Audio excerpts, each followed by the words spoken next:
Picture this. You're on your way to work, maybe grabbing a coffee, just your usual routine, and you spot something strange. Strange. How? Well, there's a trash can just sitting there, Right. but it's covered in Christmas lights and garland. I mean, wouldn't you be a little curious? Yeah, I'd probably take a second look at least. Well, for one man in Greensburg, Pennsylvania, that curiosity led to a horrifying discovery. The body of 30-year-old Jennifer Dockerty. And that's where a deep dive starts today. A case that shocked the country and revealed a darkness most people couldn't even imagine. You know, it's that contrast that really gets me right from the start. You've got Jennifer, the sources describe her as a woman with an intellectual disability. She was so full of life, loved connecting with people, excited about a simple sleepover with a new friend, and then it ends like this. Her body just thrown away like garbage almost, like her killers wanted to pretend she never existed. It's such a jarring contrast, and it really sets the scene for this disturbing story that we're about to unpack. We've got court transcripts, police reports, even firsthand accounts, all painting a picture of Jennifer's final days, and they're not easy to read. Our goal today is to go through all of it, understand the events that led to this tragedy, and hopefully figure out why such senseless brutality happened. And I think a big part of that why is understanding Jennifer's vulnerability. She wanted friends, she wanted to be independent, and tragically, those desires made her a target for people who would take advantage of her. The sources suggest she was easily persuaded, always wanting to please, maybe not fully understanding the dangers she was in. There's this one source, a friend of Jennifer's, who said she had this childlike innocence. She always saw the good in everyone. It's heartbreaking to think that her kindness might have been what led to her death. Absolutely, and that's where the so-called Greensburg Six and their group dynamic come in. This wasn't some random act of violence by a stranger. These were people Jennifer knew she thought they were her friends, and they systematically abused and tortured her for days. It's almost impossible to grasp that a group of people could be so cruel to someone they knew, someone who trusted them. And that's what makes this case so disturbing. The sources show this chilling escalation of violence fueled by jealousy, power struggles, and this twisted need for control. They called themselves a family, but their actions were anything but loving. It's hard to even hear about the torture Jennifer went through.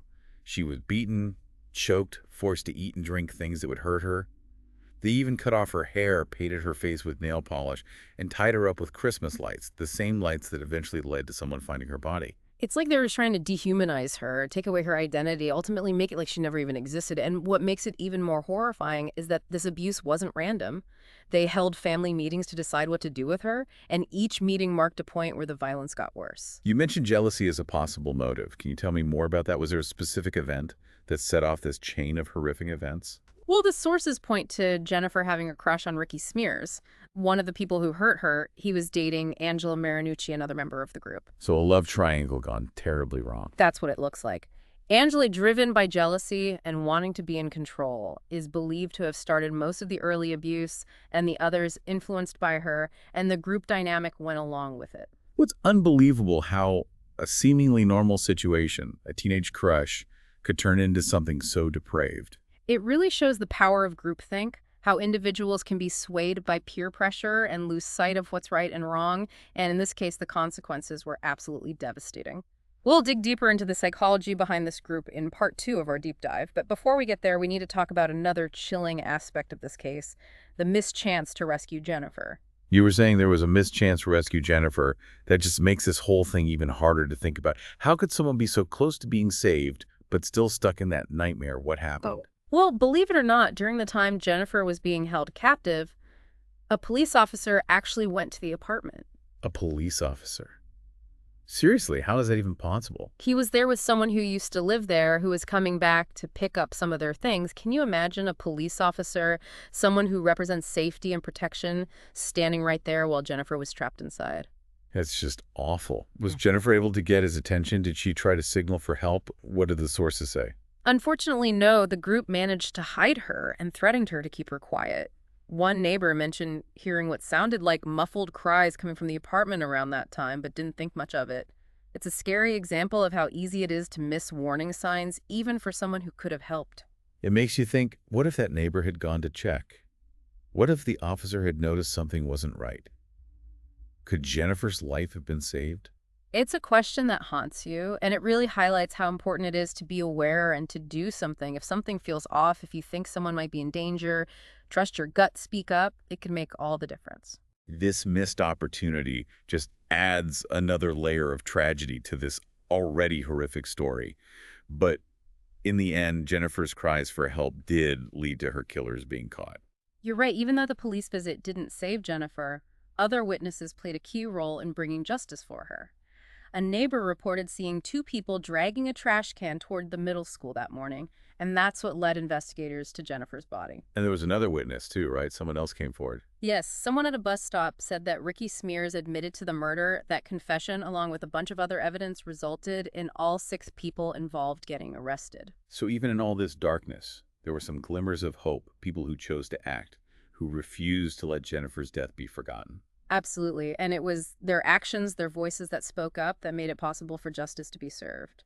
The trials of the Greensburg Six were all over the news, and each one revealed more disturbing details about what Jennifer went through and the messed up dynamics of the group. Let's talk about those trials. What were the main things that came out of the court proceedings? Did any of those responsible show any remorse for what they did? The transcripts from the trials give us a little insight into the minds of the Greensburg Six, and their reactions to the charges against them were all over the place. Amber Mettinger, who was facing the death penalty, decided to cooperate with the prosecution. She turned against the group. Exactly. Her testimony was graphic and disturbing, but it was crucial in getting convictions against the others. She gave detailed descriptions of the abuse Jennifer suffered, confirmed that the family meetings were real, and laid out what each person did have. It was a risky move, but it ultimately saved her from being sentenced to death. So what about the other members? How did they react to the charges? Ricky Smears, who many consider to be the one who started it all, tried to shift the blame onto Melvin Knight. He talked about his own troubled past and suggested that he was manipulated by the others. Did that defense strategy work? Not even close. The jury found him guilty of first-degree murder, and he was sentenced to death. The tapes of his own confession, where he admits to cutting Jennifer's wrists and helping to get rid of her body, were especially damning. And what about Melvin Knight, the one who supposedly stabbed Jennifer? Did he take responsibility for what he did? Melvin's trial was probably the most unsettling of them all. He admitted to the stabbing, but he did it in this cold, almost emotionless way. In the recording of his confession, he says that he hesitated before stabbing Jennifer because he was scared of Ricky. That's a chilling example of how fear and intimidation can push people to do terrible things. Exactly. Melvin was also convicted of first-degree murder and sentenced to death. His attempts to appeal the sentence, claiming that he had an intellectual disability, didn't work. So both Ricky Smears and Melvin Knight got the death penalty. What about the other 4 members of the group? Were they held accountable for their part in Jennifer's death? Angela Marinucci, who's only 17 at the time, also had a long trial. Amber's testimony was key in getting a guilty verdict against her, too. But being a minor, she couldn't get the death penalty, right? You're right. Angela was sentenced to life in prison. Her defense team tried to argue that she was just a victim of her circumstances, influenced by the older members of the group, especially Ricky. They talked about a head injury she had a few years earlier, suggesting it might have affected how she acted. That's a complicated argument. On the one hand, she was young, maybe more easily manipulated. But on the other hand, the sources describe her as being pretty involved in the abuse, even leading some of those family meetings. That's the thing. It's really hard to separate individual responsibility within a group dynamic. Was Angela a victim herself, or did she willingly take part in the abuse? And what about Peggy Miller and Robert Masters? Weren't they the ones Jennifer begged for help from? Yes, and their trials really show the terrible situation they were in. Help Jennifer and risk becoming targets themselves, or stay silent and be complicit in her abuse.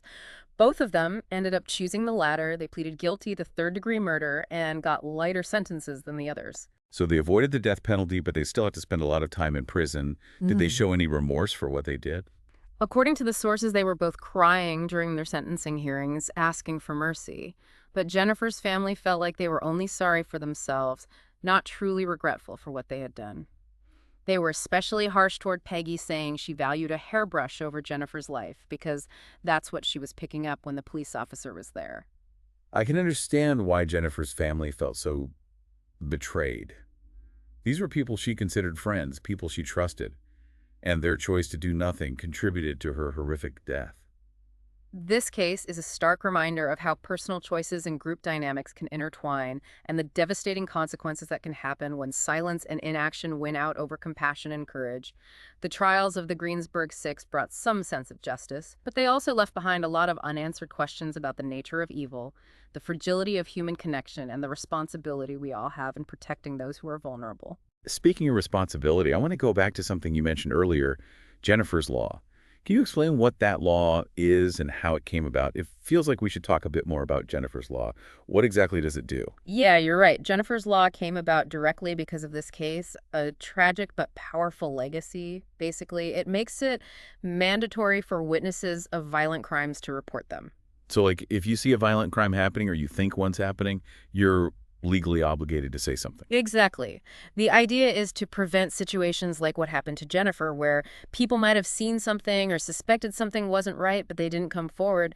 This law wants to close that gap, make people speak up, and hopefully save lives. That makes sense. It's not just about personal choice anymore. It's about everyone taking responsibility. We all have a duty to protect each other, especially those who can't protect themselves. That's it.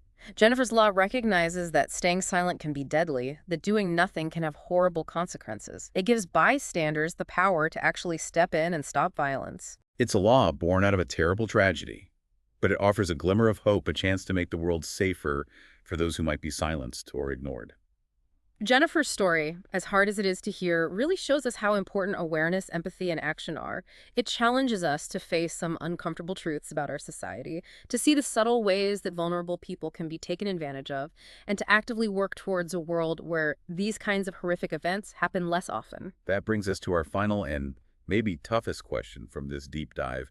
What can we actually do to protect people like Jennifer from becoming victims of this kind of violence? It's a question that we need to really think about and talk about and act on. We can start by educating ourselves and our communities about intellectual disabilities, creating a culture where everyone is included and understood.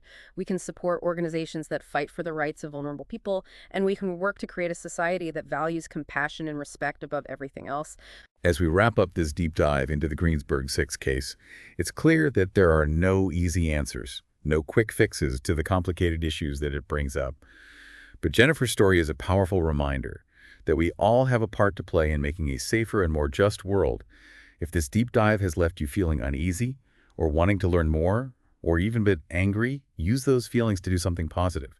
Look into Jennifer's Law, volunteer your time to organizations that help vulnerable people, or even just start a conversation with someone about what we've talked about today.